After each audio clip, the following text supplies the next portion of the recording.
wind howled through the gaps of the old hotel by the train tracks, carrying the shrill, faint sound of a distant whistle.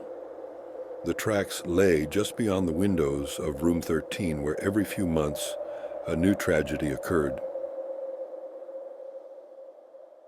They said the haunting started with a tragic accident. A young bellhop named Eli had slipped on those very tracks late one night.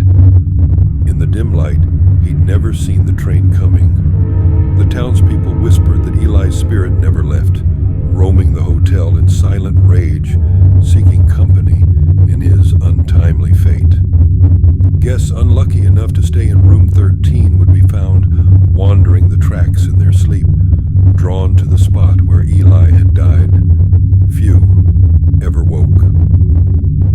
The wind was particularly fierce one night, rattling the windows of the old hotel. Jack, a weary traveler passing through, had barely noticed the clerk's nervous glance as he handed him the key to room 13. The room was small, dimly lit, and held a chill. That seemed odd for a mild night. Jack shrugged it off, figuring he'd just been on the road too long. Exhausted, he fell asleep almost instantly. Sometime in the dark hours, he felt a pull, a strange, silent call that tugged him from his dreams. In a fog, he rose, his mind blurred, legs moving as though guided by strings. His vision was hazy as he shuffled down the creaky hallway, through the door, and into the cold night. The air was thick with an eerie stillness, broken only by the faint, rhythmic churning of train wheels in the distance. He drifted forward, his steps slow and unsteady, until he was standing mere feet from the train tracks. In the haze, he thought he saw a figure up ahead, a young man, face shadowed, standing by the tracks as though waiting for him. Jack felt a strange pang in his chest, like a memory he couldn't quite place. The figure's eyes seemed to draw him closer, and he took another step, his mind caught in a dreamlike web.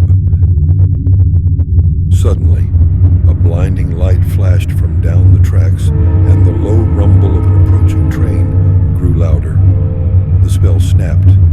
Jack jolted awake, stumbling backward, just as the train thundered past, its roar piercing the silence. Heart racing, he stumbled back to his room, barely able to remember how he got there. Morning came. Jack packed up quickly, his skin crawling, as he looked back down the hallway. A cold sweat clung to him as he handed over his room key, too unnerved to meet the clerk's gaze. Outside, he glanced at the tracks one last time, the distant echo of wheels still ringing faintly in his ears. He didn't know what had happened, but a strange fear clung to him as he left the hotel behind, certain he would never return.